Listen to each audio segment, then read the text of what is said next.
Bonjour à tous et bienvenue sur ce 20e épisode du podcast Lancer Franc. Nous sommes le 29 octobre 2022 et ce podcast est animé par Léopold et Gaspard. Bonjour à tous. Bienvenue dans ce nouvel épisode du podcast Lancer Franc. Salut. Comment ça va Gaspouille ? Ça va très bien, merci. Et toi, Léopold ? Ça va bien, petite raclette hier soir, ensemble, avec toi et tes colocataires. C'était très sympa. Ouais, très sympa. On a bien mangé, on a bien dormi. On a bien mangé, on a bien dormi, et maintenant on est prêt à rediscuter de la NBA. Donc aujourd'hui, on va faire simple. Pour ce 20e épisode du podcast Lancer Franc, on va regarder à travers la ligue avec Gaspard pour faire notre top 5 des meilleurs meneurs de la NBA en 2022-2023. Et on va un peu discuter du coup de ces joueurs et voir nos similarités, nos différences dans nos analyses. C'est parti. C'est parti, donc premièrement, je mettrai Jalen Brunson en première place. Voilà. Parce qu'il joue pour les Knicks. Non, alors, si on va faire ce top 5 sérieux, faut mettre les bases. Steph numéro 1. Bah dis-moi. Non, mais genre, ce que je veux dire, c'est que historiquement, sur ces dernières années, c'est forcément, oui, c'est Steph le numéro 1 dans la ligue, mais là, je me dis qu'il y a quand même une forte concurrence du côté notamment des Mavericks avec Luka Doncic, quoi. Donc là, si t'as une équipe en NBA aujourd'hui, en 2022-2023, t'as pas envie... Genre, en fait, ce qu'on est en train de faire, c'est un peu une fantasy league, où c'est genre, c'est qui les top 5 que tu devrais prendre pour ton équipe ? C'est qui tes top 5 meneurs franchise player, quoi, en gros. Toi, tu préfères prendre Luka Doncic aujourd'hui que Steph Curry ? Franchement, si on regarde au niveau du situation et du potentiel à exploiter dans le futur, il y en a un qui est... Bon, il est pas du tout en fin de carrière, Steph, mais il a commencé déjà... Genre, il a une bonne trentaine d'années. Là où Luka Doncic, il a quand même de très très belles années devant lui. Et Luka Doncic, pour 10 ans, t'as un super meneur. Là où Steph, peut-être dans 2-3 ans, il va commencer un peu à décliner niveau... Oui. Même si, bon, après, la question, c'est qui est le meilleur aujourd'hui ? Voilà, c'est ça. Mais donc... La question, qui est le meilleur aujourd'hui ? Si t'as une saison pour gagner un titre, qui tu prends comme ton meneur, numéro 1 ? Je pense que Steph, il n'y a pas de débat. C'est pas possible qu'il y ait encore des gens qui doutent of his greatness. Certes, mais... Mais attends. Laisse-moi parler un peu. Non ! Il vient de gagner tout. Oui. Il vient de gagner MVP des finales. C'est le meilleur joueur. Il y a pas de débat, je comprends pas. D'accord, mais il est quand même plutôt bien entouré quand on compare à Luka Doncic qui fait des merveilles dans une équipe un peu moins forte, quoi. Donc, Ok, donc toi tu prends Luka Doncic au-dessus de Steph. je sais pas, c'est difficile. Après, imaginons qu'on se base purement sur les statistiques.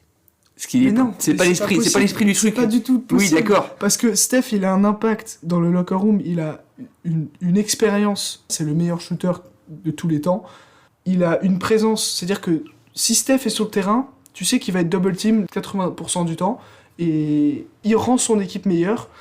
Il fait tellement de choses, il est devenu un meilleur défenseur aussi.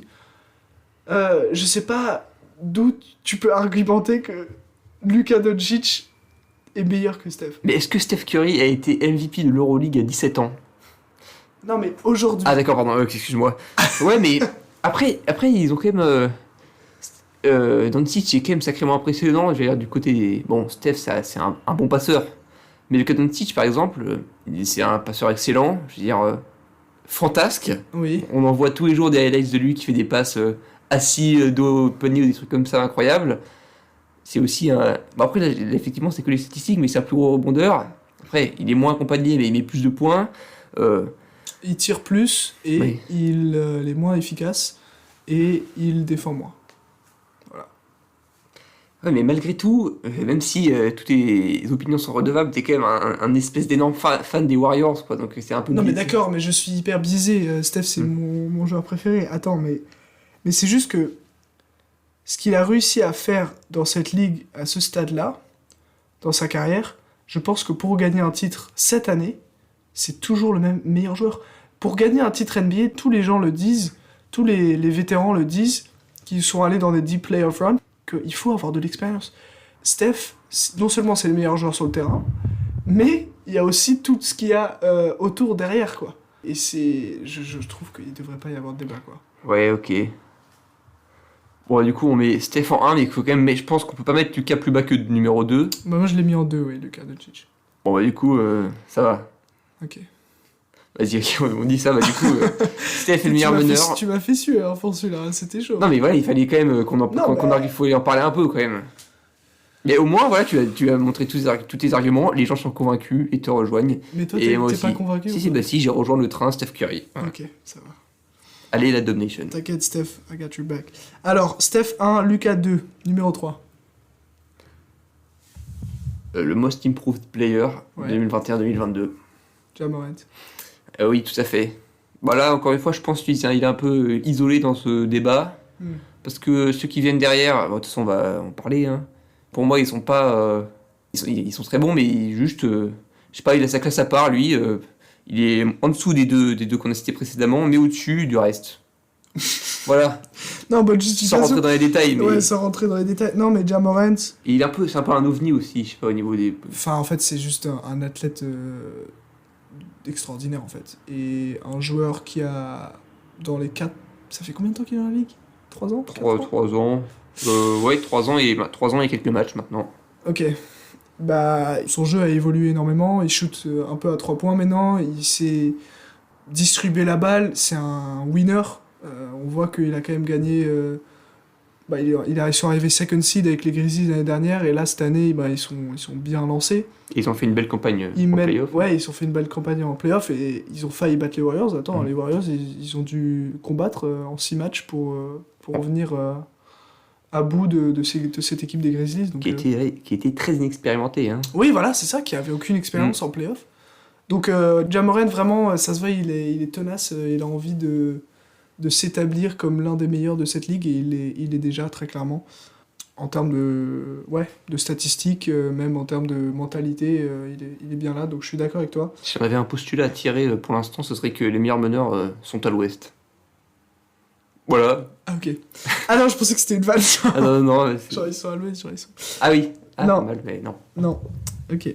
Non, mais c'est juste sympa parce que. Non, c'est marrant parce que ce sont. Bah, les Grizzlies n'ont pas joué contre les Mavericks, mais disons que Steph a affronté les deux meilleurs meneurs Voilà, en Voilà. plus, c'est vrai que Steph a affronté les deux meilleurs meneurs autres que pendant lui. ce playoff run, ouais. Voilà. De tout à l'année fait. dernière. Mm. Mais oui, c'est vrai que l'année dernière, pour les Warriors, bah, c'était pas facile hein, pour aller arriver au titre. Ils ont commencé par les Nuggets, après Grizzlies. Bon, la finale de conférence était plus simple, mais notamment grâce à un gros Wiggins, mais bref, c'est hors sujet. Mais oui, Ja Morant, numéro 3. Après, c'est difficile. Hein. Il nous reste que 2 spots pour énormément de très très bons joueurs. Là, il va y avoir du Donc, débat. Donc là, il va y avoir du débat, vas-y. Numéro 4. Moi, j'ai mis Trae Young. Hmm. Parce que, je sais pas, c'est pas du tout pareil, mais très souvent, on peut le comparer à Luka Doncic. C'est un peu les gars, en plus, ils ont été trade ouais, ils sont lors de la draft. inséparables dans le sens de l'histoire de la NBA. Ouais. Voilà, exactement. Et quand même, Trae Young, c'est un bon meneur, quoi. C'est vraiment un très bon scoreur. Niveau pourcentage, forcément, c'est pas fantastique. Non. Et ça reste un plutôt bon shooter à 3 points. Et il passe énormément. Il a 11 passes D, hein, je crois. Cette année. Voilà, ouais, cette saison, c'est ça, c'est 10,6. Et il est peut-être un petit peu moins complet que ceux cités précédemment. Je pense qu'il a un peu plus de faiblesse. Par exemple, je pense niveau apport défensif, c'est pas le top. Mais surtout, après, c'est vrai qu'on en a parlé aussi, juste pour revenir sur Steph, si vous n'êtes pas convaincu. Mais tu vois, Luka Doncic, Ja Morant, c'est des meneurs qui sont très board dominant. C'est-à-dire qu'ils ont besoin de la balle pour pouvoir être efficaces. Tu vois, Ja Morant, tout tourne autour de lui. Luka Doncic, tout tourne autour de lui. Aux Warriors, Steph, il arrive à mettre 33 points par match sans vraiment toucher la balle plus que ça, quoi. Et ça, c'est ça ce qui est impressionnant aussi. Mais oui, et Trae Young, c'est un peu ça aussi, tu vois. C'est-à-dire que c'est un peu ride or die avec ces 3 joueurs, tu vois. C'est soit ils ont un bon match, et la plupart du temps ils ont un bon match, parce que c'est des super joueurs, et leur équipe gagne du coup, en conséquence, mais s'ils ont un mauvais match, plus difficile. Tu vois. Donc l'impact, si Trae Young il shoot pas bien, et est-ce que son équipe peut encore gagner, est-ce qu'ils vont galérer, tu vois. Bah après, je trouve que cette saison, Trae Young, encore plus que les années passées, il est super bien entouré. Et surtout que maintenant, il doit cohabiter avec un autre meneur, je pense, de Ouais. profession. Maintenant, il joue du coup arrière.